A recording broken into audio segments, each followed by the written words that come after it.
Bienvenue sur TNK TV, la chaîne qui transforme votre vie spirituelle.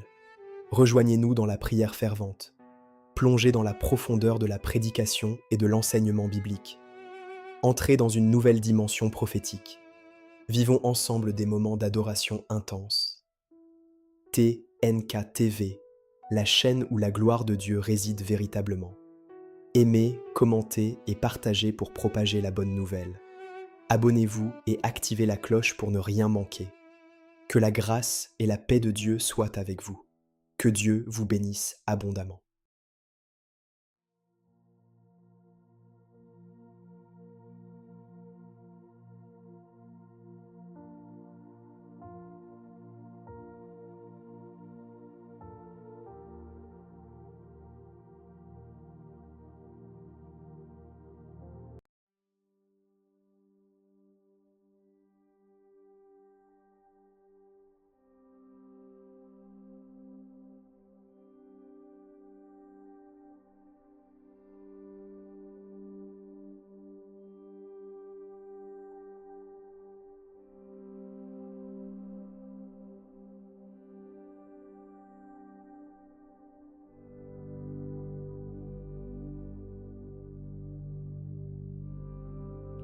Shalom, bien-aimé Seigneur, que le Seigneur vous bénisse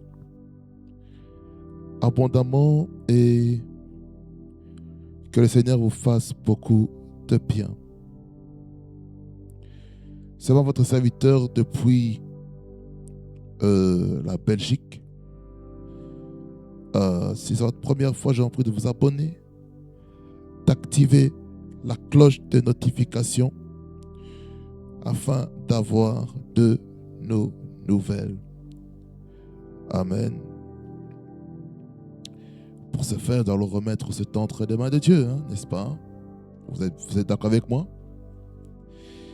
Car les Saintes Écritures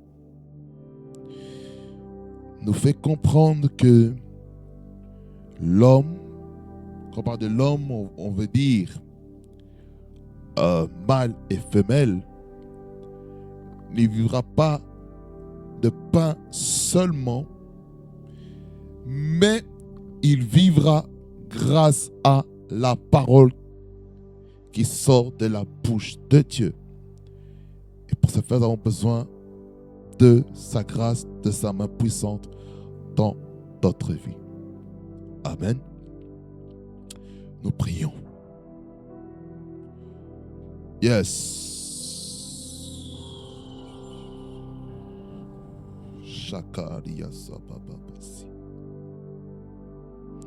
Seigneur Jésus-Christ, nous te remercions, nous te rendons gloire. Toi, le Dieu vivant, le Dieu qui nous fait du bien en tout temps et en toutes circonstances. Seigneur, merci Seigneur parce que tu es le Dieu qui nous transforme, le Dieu qui nous parle, tantôt d'une manière, tantôt d'une autre. C'est pourquoi, Seigneur, en ce moment, je prie que tu sanctifies, tu purifies ce temps de la parole au nom de Jésus, afin que, Seigneur, nous puissions avoir l'édification dans notre vie, au nom de Jésus. Louange, honneur et majesté te reviennent, toi le roi des gloires. Au nom puissant de Jésus, que j'ai ainsi prié. Et le peuple de Dieu dit Amen, Amen, Amen, Amen, Amen et un puissant Amen. Que le Seigneur vous bénisse abondamment et qu'il fasse encore beaucoup de bien. Nous allons prendre deux textes afin d'introduire la thématique de ce mois d'août, le mois du nouveau départ. Et je sais que ça va faire plusieurs jours que je ne me suis pas trouvé dans vos plateaux depuis le début du mois, à part seulement les mercredis où vous avez pu voir l'émission sur l'hymne national de la parole de Dieu. Et là, nous entrons dans le thème qui nous bénit chaque jour. Car le thème de ce mois, bien-aimé Seigneur, c'est comprendre la relation père-fils spirituelle. Comprendre la relation père-fils spirituelle. C'est très important à comprendre ça. Mais pour comprendre la relation père-fils spirituelle, il est important de définir un petit peu les termes. Et nous allons lire la parole. Regardez ce qu'il est écrit dans les Saintes Écritures. Malachie, Akataya Namasene. Malachie, chapitre 4, le verset 6. C'est plus la partie A qui m'intéresse que la partie B. Mais je vais quand même lire l'entièreté. Il dit: il ramènera le cœur des pères à leurs enfants, et le cœur des enfants à leur père, de peur que je ne vienne frapper le pays d'interdit. Et 1 Corinthiens 4, le verset 15 et 16, qui dit ceci: car même si vous aviez 10 000 maîtres en Christ, vous n'avez cependant pas plusieurs pères, puisque c'est moi qui vous ai engendré en Jésus-Christ par l'évangile. Je vous en conjure donc, soyez mes imitateurs. Acclamons le Seigneur, le roi de gloire. Alléluia. Quel thème merveilleux que nous partageons en ce moment. Et je crois que le Seigneur va nous faire beaucoup de bien. Comprendre la relation père-fils spirituel. Lorsqu'on parle de comprendre, on veut en fait nous faire comprendre l'importance de saisir une information, une connaissance dans notre vie. Connaissance théologique, connaissance biblique, connaissance économique, financière, relationnelle, affective, familiale. En fait, c'est comprendre chaque sujet dans lequel on apprend. Que ce soit la fiscalité, que ce soit le droit, que ce soit la comptabilité, que ce soit l'audit, que ce soit l'expertise, le contrôle, l'analyse financière, comme on veut. On doit comprendre le sujet dans lequel nous entrons en profondeur. Vous savez, la compréhension vient de la matière première que nous présentons. Que ce soit un cours, une prédication, un enseignement. La compréhension vient aussi par la répétition. Parce que parfois, il nous arrive de ne pas comprendre la première fois. Et cela exige que nous puissions réécouter la prédication, le message que nous avons écouté, entendu. Pourquoi il faut réécouter le message? Il faut réécouter le message parce que parfois on est distrait. Il se peut que tu es venu peut-être à l'église, mais tu es fatigué. Tu es fatigué.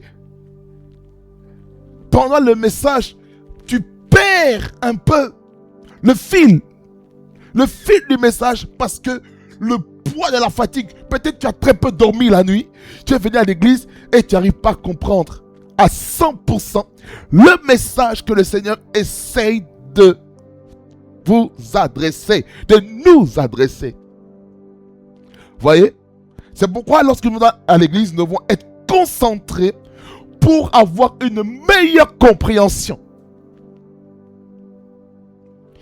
Et cette compréhension-là nous amène à comprendre, même au niveau de notre âme, afin de transiter vers l'application. Car l'information par la connaissance nous permet de comprendre une chose et qui nous amène par ricochet à mettre en pratique par la méditation. Ok? Lorsqu'on parle de la relation, il faut comprendre que la relation, c'est entre minimum 2 personnes.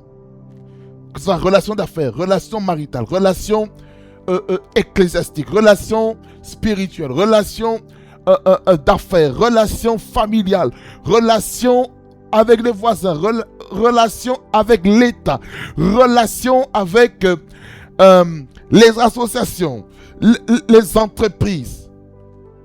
La relation, c'est minimum avec 2 personnes. Ça peut être avec 3, 4, que sais-je. Mais c'est minimum avec 2. Et quand on parle de relation, on fait aussi mention d'avoir une intimité, d'être profond dans la relation. Vous voyez? La relation doit être définie dans chaque point de notre vie. La relation amicale doit être définie. La relation familiale doit être définie. Je sens quelque chose. Sakuwada.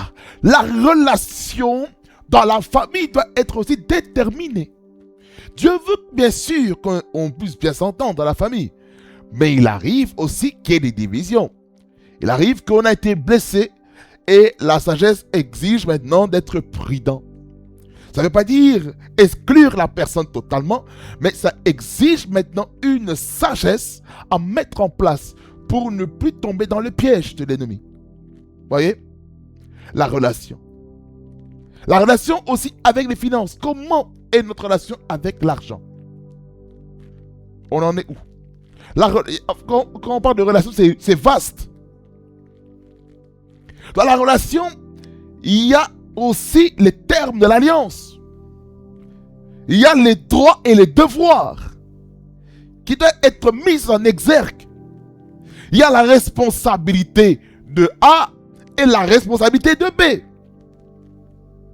Par exemple, lorsque nous signons des contrats, le contrat, que ce soit CDI, CDD ou contrat définitivement défini, par exemple, nous permet maintenant de connaître le droit et le devoir juridique de l'employeur et de l'employé. Jusque-là, vous êtes d'accord? Là, j'explique terre à terre pour nous faire comprendre que dans la relation père-fils spirituelle, il y a des droits, il y a des devoirs. Il y a des avantages, il y a aussi des inconvénients. Il y a un prix à payer. Vous voyez, la relation, c'est une alliance. C'est une alliance. Amen. Lorsqu'on parle de père, du mot grec pater et de l'hébreu av, qu'est-ce qu'on doit comprendre? Et dans l'araméen abba. En fait, le père est un géniteur. C'est la source de d'où vient la semence que nous avons. Un père, excusez-moi, un père est une personne qui transmet des valeurs et une éducation dans la vie des enfants. Voyez? Le père est celui qui inculque, qui éduque, qui libère, qui transfère un héritage immatériel afin que ça devienne matérialisé dans la vie de l'enfant, dans laquelle l'enfant va perpétuer cet héritage-là aux prochaines générations. Voyez, lorsque l'apôtre Paul est en train de parler dans les livres de Timothée, de Timothée, de confier tout ce qu'il a reçu à des hommes fidèles. N'est-ce pas? C'est pour dire que le Seigneur veut qu'on transmette les valeurs. On doit transmettre les valeurs. On doit transmettre les valeurs. C'est très important. C'est très important. Transmettons les valeurs. Transmettons les valeurs autour de nous. Le Père, comme je dis, c'est celui qui transfère à sa progéniture l'héritage matériel et immatériel. Voyez, on vous verra tout à l'heure les différents types de pères qui existent. Les différents types de pères qui est établi dans le monde. On va revenir. Et qu'est-ce qu'un fils? Un fils, du mot grec ouios, là je parle plus au niveau de la maturité, fait mention de la progéniture d'un père. C'est le fruit des entrailles du père, dans laquelle le fils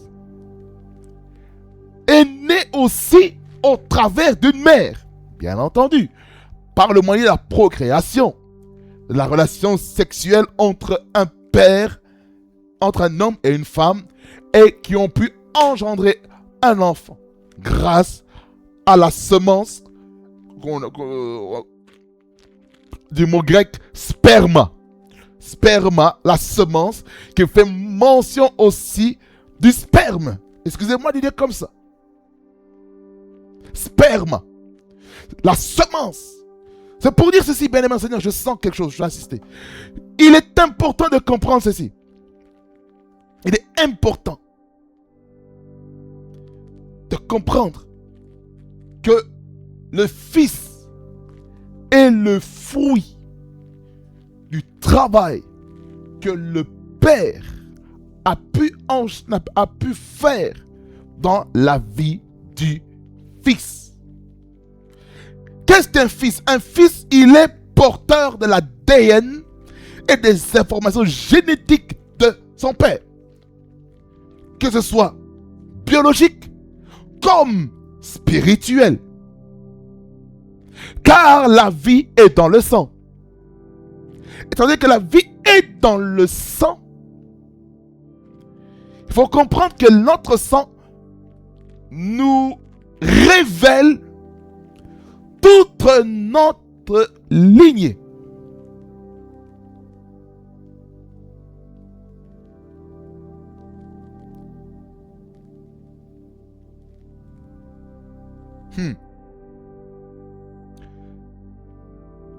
Il faut comprendre aussi que le Fils est celui qui va recevoir, qui va bénéficier de l'héritage que le Père lui lègue, que ce soit lors de son vivant, comme à sa mort. Car à la mort, le testament doit maintenant être mis en vigueur pour que les fils puissent en bénéficier, y compris la veuve, dans laquelle il y a aussi une part de l'héritage qui lui est attribuée. Quelqu'un dit Amen. Et lorsqu'on parle de spirituel, on fait mention aussi de tout ce qui a attrait à l'esprit. Tout ce qui a trait au monde spirituel. Ça veut dire que le spirituel a pour opposé la sphère physique, corporelle. Et le spirituel contrôle le naturel.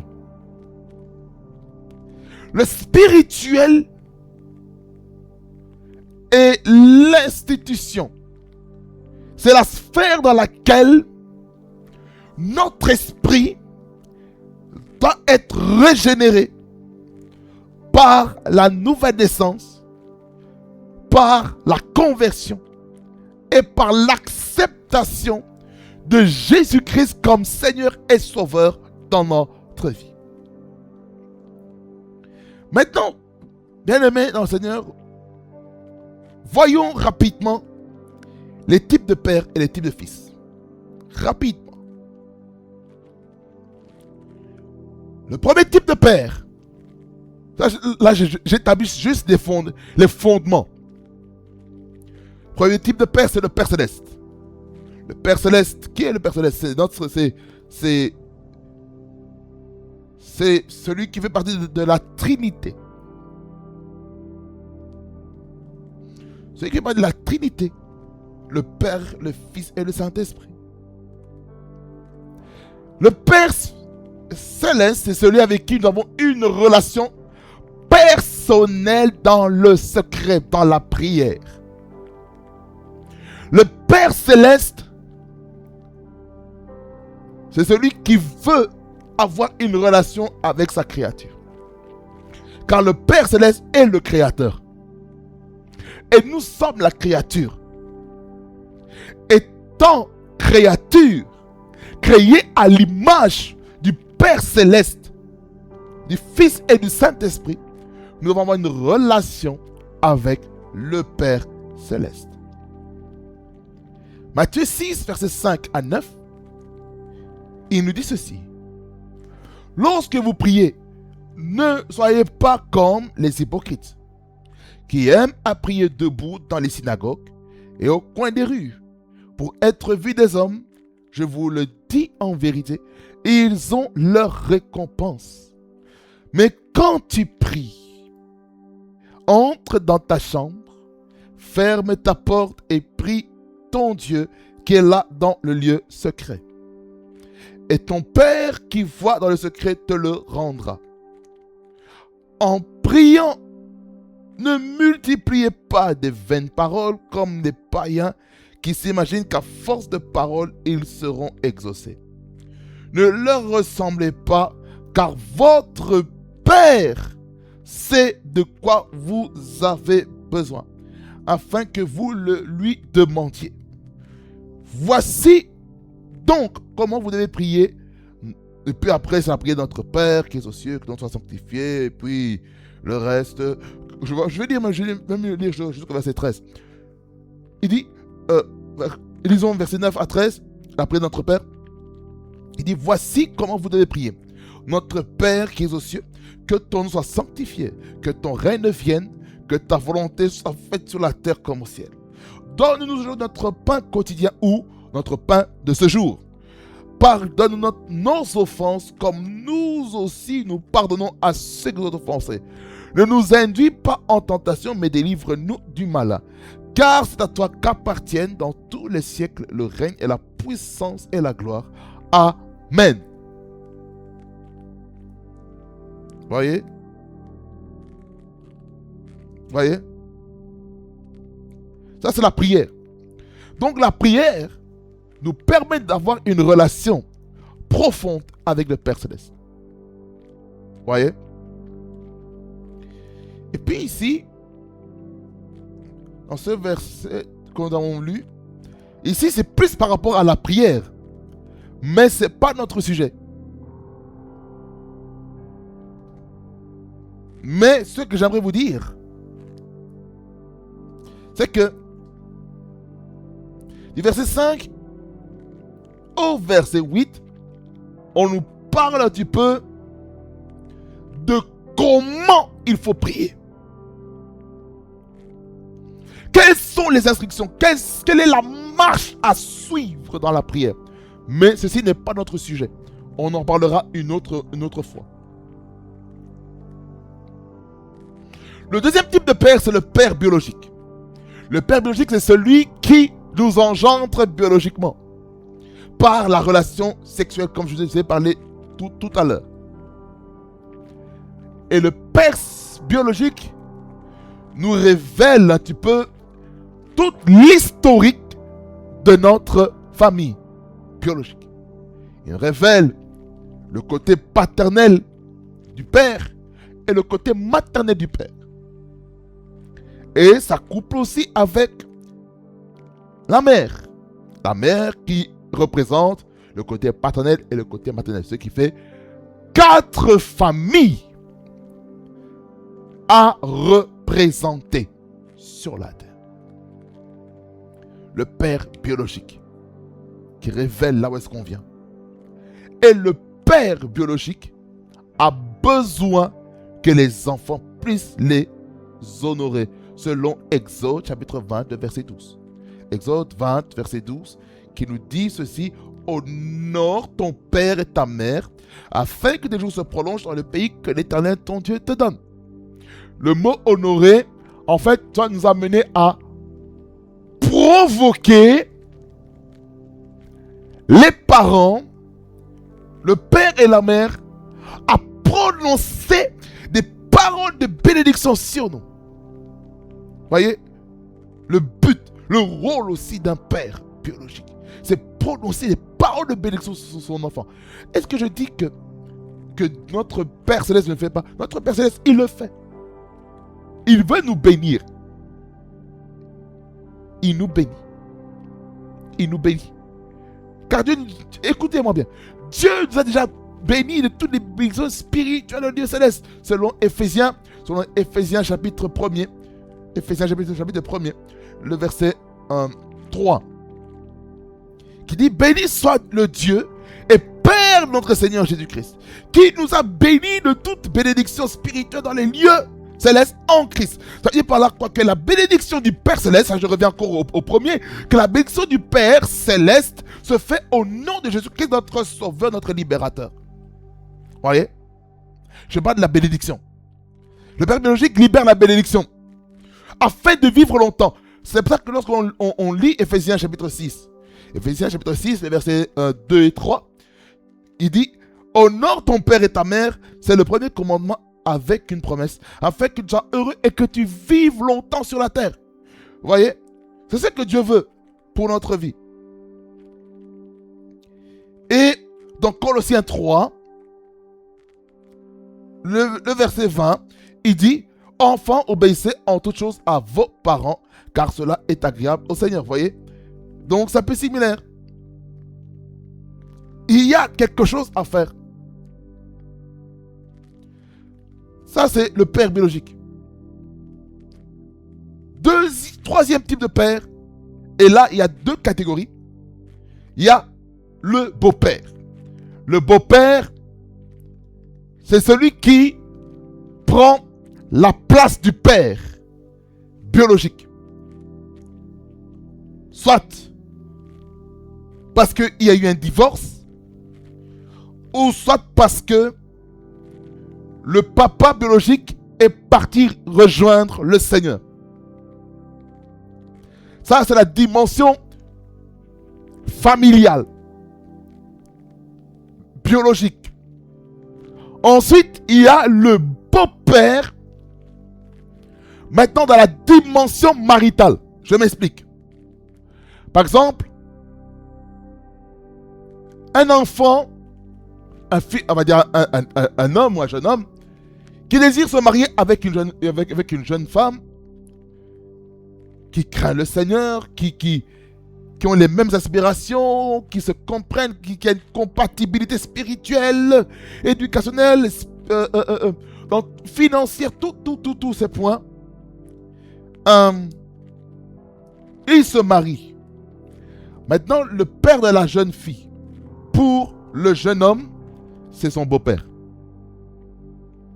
Beau-père dans le sens marital.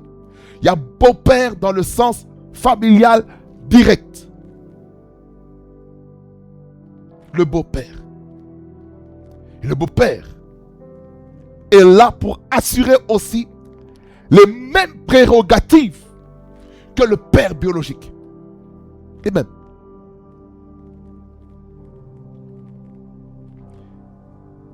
Et si on doit aller plus loin, il y a aussi un 4e type de père, c'est le père adoptif. Le père adoptif, c'est celui qui prend un enfant qui qui n'a pas les mêmes informations génétiques que lui. C'est-à-dire que ce n'est pas son sang. C'est l'enfant d'une autre personne que tu décides de l'adopter par lien d'affiliation vers le Père pour le transmettre les mêmes valeurs comme si tu allais donner à ton enfant biologique. Le Père adoptif. Cela exige maintenant de mettre de l'équilibre dans sa propre famille, là où est-ce qu'il a peut-être ses propres enfants et qu'il adopte d'autres enfants dans son ménage. Maintenant, il faut qu'il y ait une compréhension. Et ça demande une préparation du père adoptif vis-à-vis des enfants biologiques qui sont déjà dans la maison.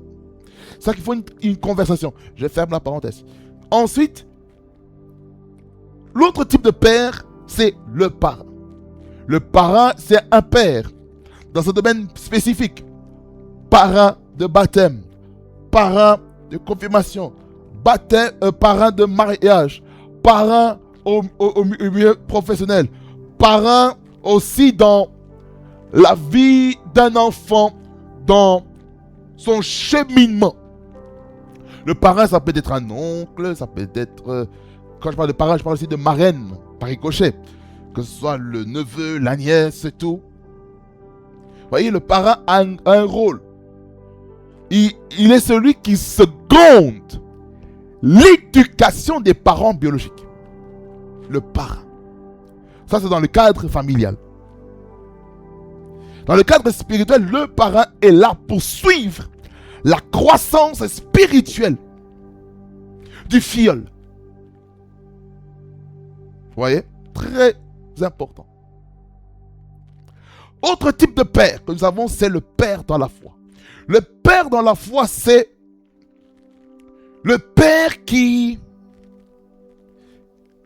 t'a conduit vers le chemin de ta conversion. Le père dans la foi.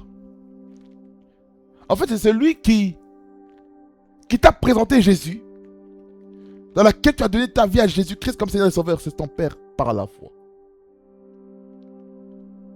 C'est très important. Le père dans la foi. Et le père dans la foi mérite aussi d'être honoré. Là, nous sommes dans la sphère maintenant spirituelle. Le père dans la foi. Il te conduit vers le chemin de la foi. Amen. L'autre type de père, c'est le père spirituel. Le père spirituel est celui qui est le responsable de ta spiritualité. Il est responsable de ta vie. Lorsque tu es dans sa bergerie, il est le responsable de ta destinée.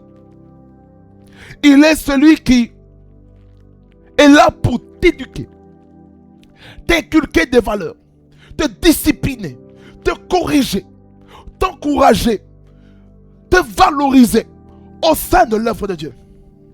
Le Père spirituel. Le Père spirituel, c'est l'autorité principale à laquelle un fils se soumet. Ça veut dire ceci. Quand le Père spirituel amène dans la vie du fils la discipline, les parents biologiques doivent faire attention de ne pas se mettre dans le chemin disciplinaire que Dieu essaie de faire passer votre enfant biologique au travers du Père spirituel. Souvent, le problème qu'il y a aujourd'hui, c'est que on se dit, mais le Père spirituel, ce pasteur-là se prend pour qui?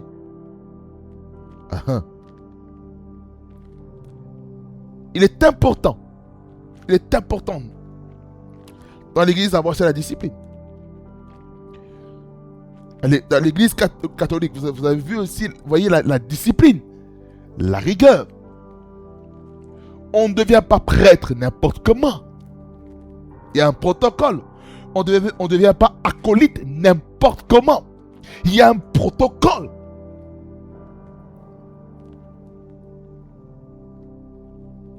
Par exemple, pour l'Eucharistie, ou la communion, ou la Sainte Seine, ce qu'il faut comprendre, c'est que celui qui n'a pas eu sa première communion ne peut pas manger la Sainte Seine. Ça, c'est selon les dogmes catholiques. Je ferme la parenthèse. Pour dire ceci, que dans chaque endroit, dans chaque église locale, là où est-ce qu'il y a le chandelier, là où est-ce qu'il y a le chandelier, là, le Seigneur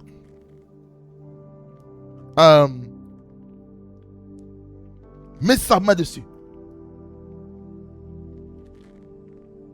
Regardez. Lorsqu'on lit Apocalypse 2, verset 1er, il dit, écrit à l'ange de l'église d'Éphèse, voici ce que dit celui qui tient les 7 étoiles dans sa main droite, celui qui marche au milieu des 7 chandeliers d'or. Et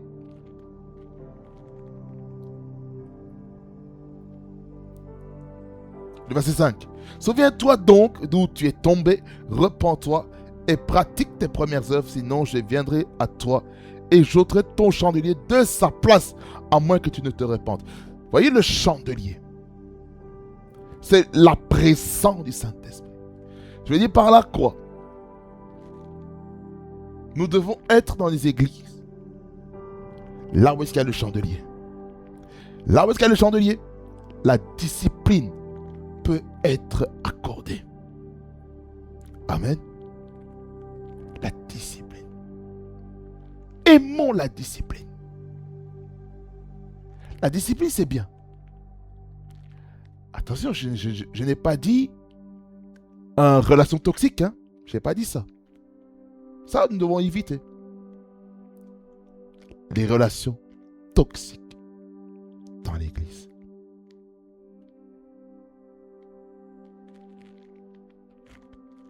Ça, je parlais des pères spirituels. Parce que ce sera beaucoup plus accentué sur les pères spirituels dans cette thématique. Le père des villes. Ça, c'est un autre type de père. Le père des villes. Chaque ville, il y a un père qui est la porte d'entrée pour percer ministériellement dans un territoire. Très important. Très important. Le père des villes. Ou le père des nations. Pour entrer dans un pays, pour faire l'œuvre de Dieu, nous avons besoin des pères qui ont travaillé des années là, afin qu'ils puissent nous bénir, afin d'ouvrir le chemin pour que l'œuvre soit plus facile. Emanasane, Emasandamae, Emasanamakatea, Emanamasanamamanamae, Kateya sobria kataya mayene lebrosikia. Parmi les autres, parmi les pères que nous avons aussi le père des mouvements. Le père des mouvements, comme William Seymour, comme Martin Luther, comme qui? Comme Rudolf Bultmann, toutes ces personnes, Catherine Kuhlman, T.L. Osborne, toutes ces personnes, tous les généraux de Dieu.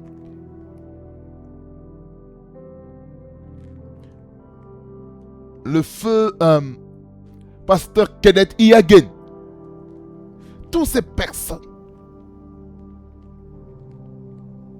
les pères qui ont travaillé avant nous, ils méritent d'être honorés. Des pères, des pionniers qui ont travaillé, ils méritent d'être honorés. Amen. Les types de fils.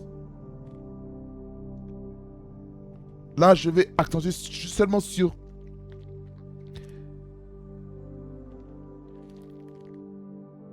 cinq. Le premier type de fils, c'est le fils prodigue. Selon Luc chapitre 15, après verset 11, verset 32, la parabole du fils prodigue. C'est un fils qui était dans la maison du père, qui s'est égaré dans son parcours et qui a vécu une crise spirituelle dans laquelle il commence à prendre conscience de son état et il revient dans la maison du père avec humilité, repentance, afin d'être restauré dans sa dignité.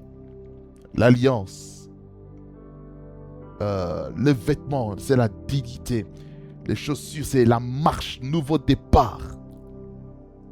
Vous voyez? Ça, c'est le premier fils. Ça, c'est selon Luc 15, 11 à 32. Je vous laisse lire par vous-même. Deuxième type de fils, c'est le fils aîné. Toujours dans l'histoire du fils prodigue. C'est celui qui est dans la maison, tout près du père, dont son cœur n'est pas avec le père. Voyez la problématique. Voyez la problématique du fils aîné dans l'église. Ça tue. Ça tue le réveil. Ça tue la croissance de l'église. Peut-être il y a une personne qui a mal vécu sa vie. Il était peut-être un impudique, un impudique au père, hors père et tout. Et maintenant, lorsque ce fils ou cette fille revient à la maison, elle est jugée. On n'est pas content du retour du fils prodigue. Vous voyez? J'en ai parlé au mois d'avril sur les étapes vers la réconciliation père-fils spirituelle. J'en ai parlé. Mais ici, je parle de comprendre la relation père-fils spirituelle. C'est comme si c'est une autre... C'est un second volume. Vous savez, ce thème sur la relation père-fils spirituelle est un des thèmes qui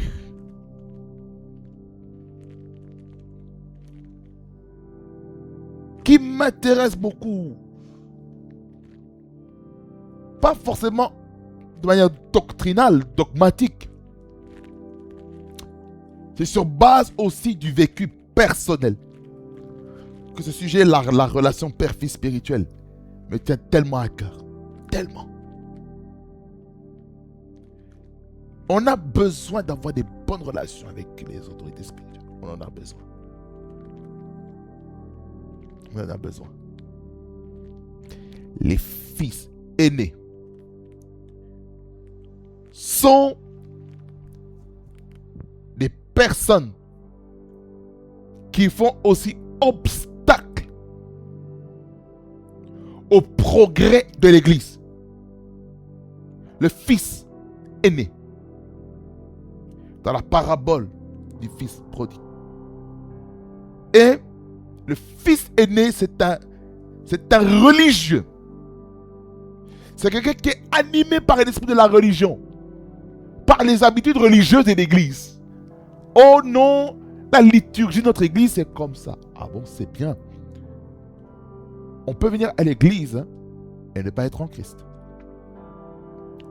Celui qui est en Christ, si quelqu'un est en Christ, 2 Corinthiens 5, le verset 17, et le suivant. Si quelqu'un est en Christ, il est une nouvelle créature ou une nouvelle création. Les choses anciennes sont passées. Voici, toutes choses sont devenues nouvelles. Et comment nous qui sommes en Christ, sommes une nouvelle créature, lorsque nous revenons à Christ, nous revenons à lui, malgré les fautes que nous avons commises, que on nous pointe le doigt. On veut poser des questions sur le pourquoi du retour. Le pourquoi.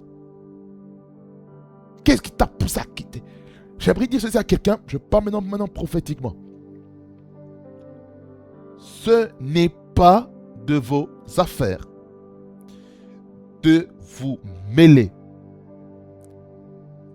sur les raisons qui ont poussé un fils, un membre de l'église à quitter l'église et à revenir. C'est pas à vous de connaître. Oh non, qu'est-ce qui s'est passé? Est-ce que cela édifie ta foi? Si cela édifie ta foi, gloire à Dieu. Au cas contraire, tu n'es pas habilité de poser des questions sur le pourquoi je reviens à la maison. Ce n'est pas à toi de me dire. Essaye de te soutirer des informations. Qu'est-ce que tu vas en faire de cette information? Est-ce que tu vas prier le Seigneur pour remercier Dieu pour le retour? Ou tu vas prendre ces informations pour amener dans ton club de discussion, le club de partage, de colportage, pour parler de mal des gens? Je parle sérieusement.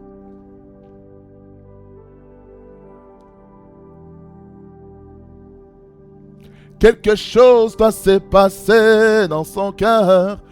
Vous savez que lorsqu'on se mêle des affaires des gens, des fils prodigues qui reviennent à la maison, on les indispose. Le fait de poser des questions. Peut-être tu vois une jeune fille qui revient à l'église avec, excusez-moi, une courte jupe ou un décolleté qui se voit, poitrine exposée. Mes frères et sœurs, recevons ces personnes. Manifestons d'abord l'amour avec eux avant de leur dire quoi faire. Peut-être il y a des gens qui ont peut-être une coiffure bizarre. Ne les jugeons pas. Accueillons-les. Accueillons-les. Ayons des bonnes relations.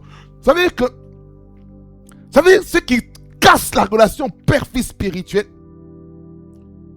ce sont les membres de l'église aussi. Les membres de l'église sont là pour casser aussi des relations entre les pères et les fils spirituels. Ouais. Combien de relations ont été cassées à cause des fils aînés dans les églises? Ah oui. Je n'ai pas honte de le dire. Il y a des fils aînés dans les églises. Des fils aînés selon la parabole du fils prodigue. Je vais vous montrer. Luc 15.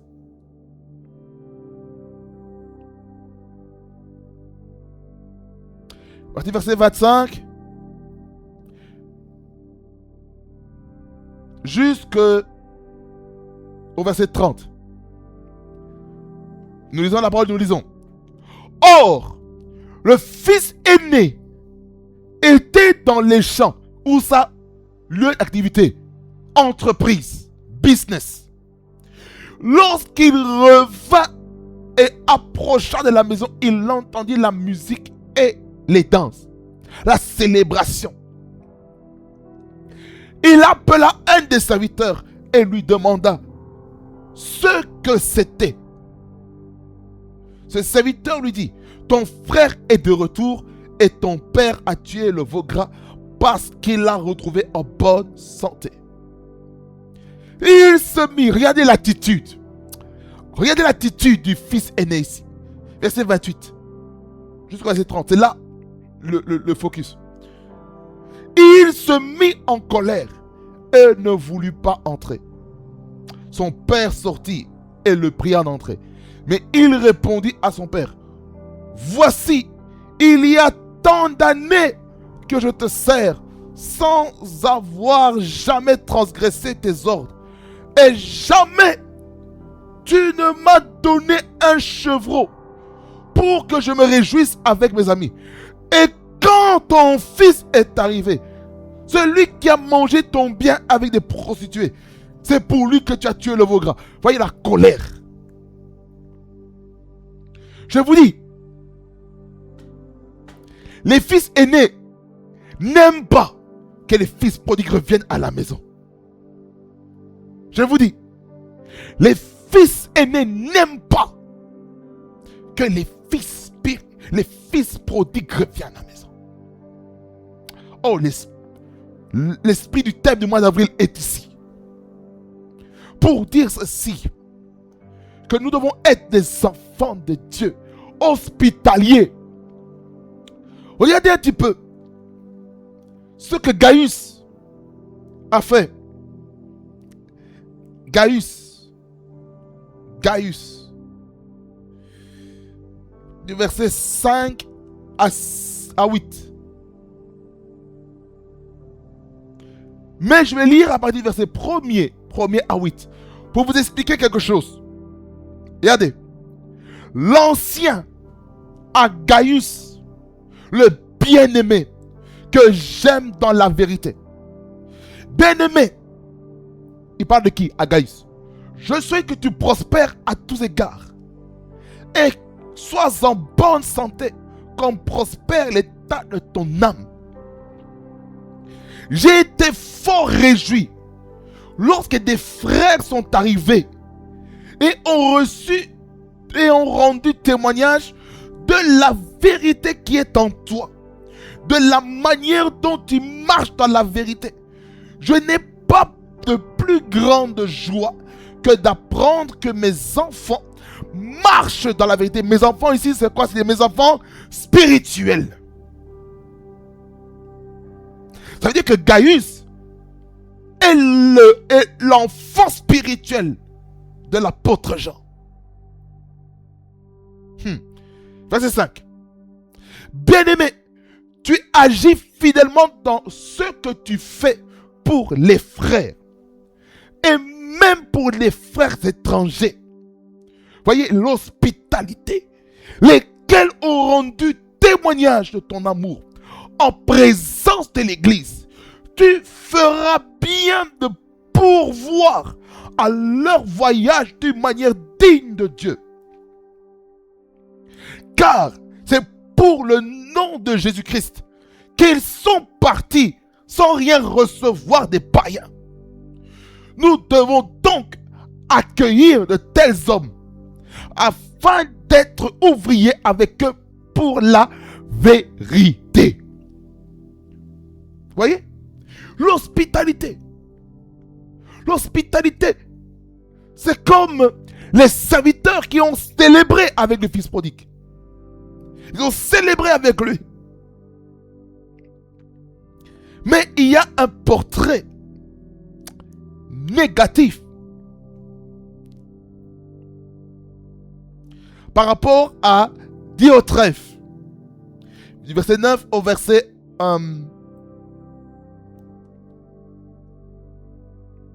jusqu'au verset 11. Mais ça s'arrête jusqu'au verset 10. Il dit ceci: j'ai écrit quelques mots à l'église. Ça veut dire qu'il avait envoyé une lettre à l'église.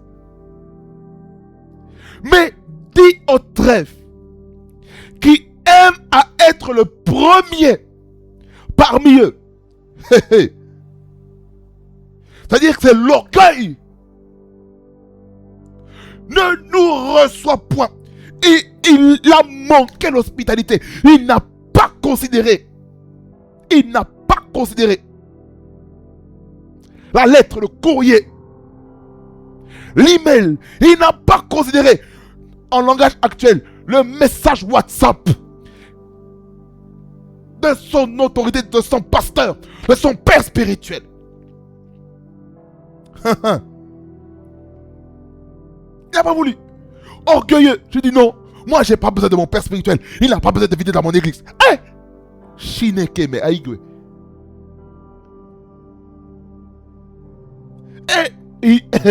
Ne nous reçoit point. C'est fort. Il y a des gens qui veulent s'isoler des autres serviteurs de Dieu. Il y a des fils qui veulent s'isoler de leur père spirituel. C'est fort. Verset 10 et 11. C'est pourquoi, si je vais, je rappellerai les actes qu'il commet. Ça veut dire par quoi? Quand je vais, ça veut dire si je viens dans l'église, dans votre église, dans votre assemblée. Qu'est-ce que je fais? Je rappellerai les actes qu'il commet. Ça veut dire par là quoi? Il sera exposé publiquement de son mauvais comportement, de ses actes. En tenant contre nous des méchants propos. Ça veut dire par là quoi? Il était impoli, insolent, arrogant, orgueilleux, pro-max. Non content de cela, il ne reçoit pas les frères. Ça veut dire par là quoi? Il n'est pas hospitalier. Il n'aime pas l'hospitalité. Il veut que tout passe par lui. Non content de ça, il ne reçoit pas les frères. Les frères ici, c'est quoi? Ce sont des personnes qui sont envoyées, qui sont en mission au nom de l'apôtre Jean. Ça dit par là quoi? Admettons que mon père spirituel m'envoie dans une des églises que nous avons ici en Belgique, Église de Dieu, en Belgique, Nouvelle-Jérusalem et autres. Peu importe la ville, si cette église-là ne me reçoit pas, en réalité, c'est comme si il ne recevait pas mon père spirituel. Parce que je viens au nom de mon père spirituel qui suit Jésus-Christ. Parce que la Bible dit, l'apôtre Paul a dit, soyez mes imitateurs comme moi je le suis de Christ. Voyez? Ça veut dire, si quelqu'un ne me reçoit pas dans une église locale de la dénomination à laquelle j'appartiens, dans laquelle le père spirituel est au courant, a approuvé, il a prié pour moi, il m'a envoyé pour faire une œuvre quelque part, et que dans l'église là-bas, on me reçoit mal. C'est comme si on recevait mal mon père spirituel. Parce que là, je ne vais pas en mon propre nom, mais je vais au nom de celui qui m'a envoyé. Vous voyez? Il n'a pas été hospitalier. Vous voyez ce que le manque d'hospitalité fait? Tu te braques, tu te bloques. Tu ne veux pas que quelqu'un vienne dans ton église. Mais comment tu veux que l'église grandisse si tu n'accueilles pas les gens, si tu n'es pas hospitalier? C'est comme ça que plusieurs églises, excusez-moi de parler comme ça, plusieurs églises sont en train de sécher par manque d'hospitalité.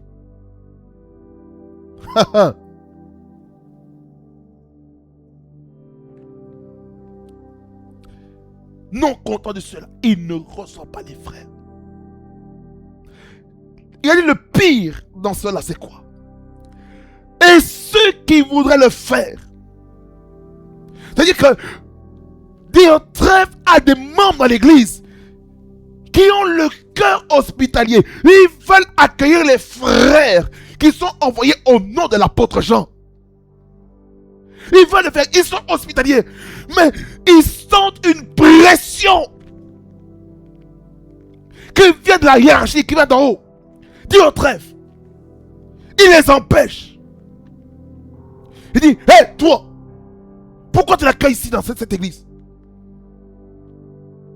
C'est comme si Koryama Kondo, Ripapaska, Repapapakataria. C'est comme si maintenant dans l'église locale où je suis, c'est comme si maintenant je vois quelqu'un de l'église ICC qui vient maintenant à l'église de Jérusalem à Liège. Maintenant, ça, à titre d'exemple, maintenant il va là-bas, on ne l'accueille pas, on dit dehors.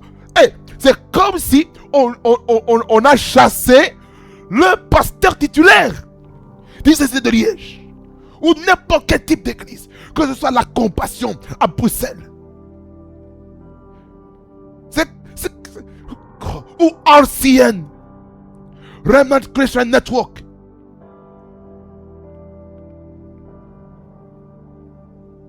Vous voyez, je sens que je dois insister. Vous voyez pourquoi il y a des problèmes dans l'église? Il y a des problèmes dans l'église parce qu'on n'est pas hospitalier. Il y a des gens qui sont hospitaliers, mais on empêche. Oh non, vous êtes de telle église, on n'a pas besoin de vous. Ah bon? Oh, vous êtes de telle confession, vous n'avez pas le droit de venir. Ah bon? C'est comme si maintenant un musulman vient à l'église. On lui dit, oh non, tu n'as pas le droit de venir ici à l'église parce que tu es musulman. Ou un juif, il vient à l'église, on lui dit, oh non, tu n'as pas le droit de venir ici parce que tu es juif. Ou un bouddhiste qui vient à l'église, on lui dit, oh non, vous êtes bouddhiste, vous n'avez pas le droit de venir. Ah bon? Est-ce que c'est ça véritablement l'évangile? Exclure les autres confessions religieuses dans son église? Et si Dieu voulait toucher cet homme, toucher cette femme, ce jeune qui est dans une mauvaise voie, nous savons. Mais on le met le bâton dans les roues afin qu'il ne puisse pas venir sur le chemin du salut. C'est égoïste de notre part. Ne restons pas cloisonnés seulement dans nos retranchements, seulement dans les quatre murs de notre dénomination, de notre église. Non. Ayons une vision plus large. Plus large. S'il y a un malheur qui arrive à un frère ou une soeur en Christ, dans une autre dénomination, est-ce que toi qui es par exemple, de la Church of God, tu vas pas prier pour quelqu'un qui est malade de l'église de la Compassion, ou l'église ICC, ou l'église Vase d'Honneur, ou l'église Centre Chrétien du Réveil, ou l'église PDC, église Port des Cieux? Est-ce que tu vas pas prier pour eux? Ou tu vas pas prier pour les membres de l'église de Revival Hub International?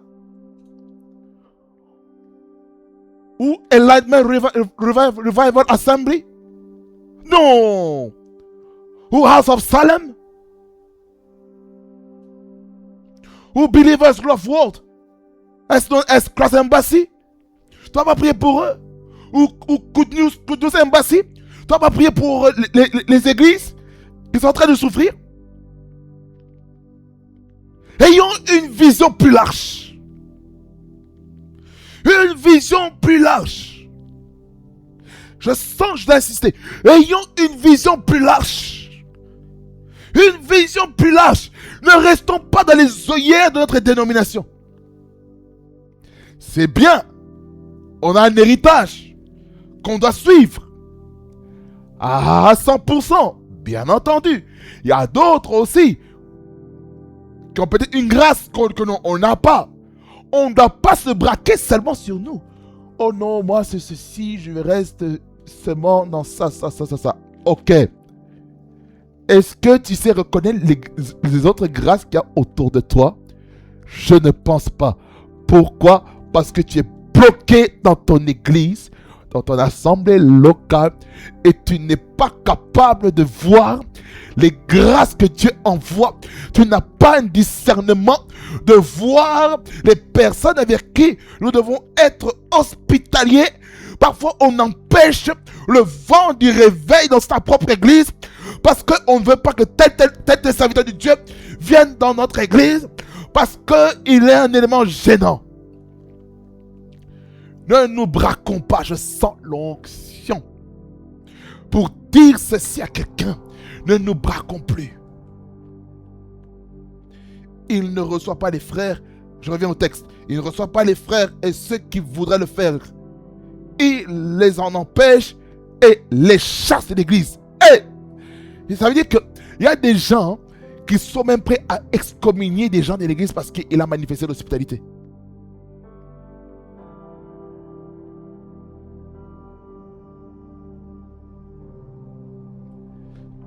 C'est sérieux, ce que je suis en train de dire, c'est sérieux. Je sens l'onction de Dieu. C'est sérieux. C'est sérieux.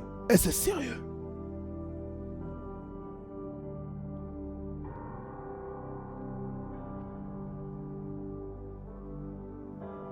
Rabababas tanteke yasapake ikabosi. Soyons hospitaliers. Ne chassons personne de ces églises, s'il vous plaît, par les compassions de Christ. Il y a des critères pour qu'une personne soit excommuniée de l'église. Tant que ces choses ne sont pas réunies, on n'a pas le droit de chasser quelqu'un. Quelqu'un dit amen. Troisième type de fils, le fils biologique, engendré par les parents biologiques, bien sûr. C'est la continuité de la famille biologique. Fils adoptif, comme je l'ai dit, n'est pas parenté par lien de sang à des parents adoptifs, mais il fait partie de la famille. Ok? Beau-fils, cadre du mariage, comme regroupement familial. Voyez? Fils spirituel, c'est la progéniture spirituelle du Père spirituel. Alors, bien-aimés Seigneur, dans cette introduction, on a pu comprendre les différents types de pères, les différents types de fils. On a compris ceci afin de nous introduire maintenant dans les types de relations de père-fils. Amen. Que le Seigneur vous bénisse abondamment et qu'il vous fasse beaucoup de bien. Amen, amen, amen. Seigneur Jésus, nous te bénissons, toi qui es vivant pour toujours.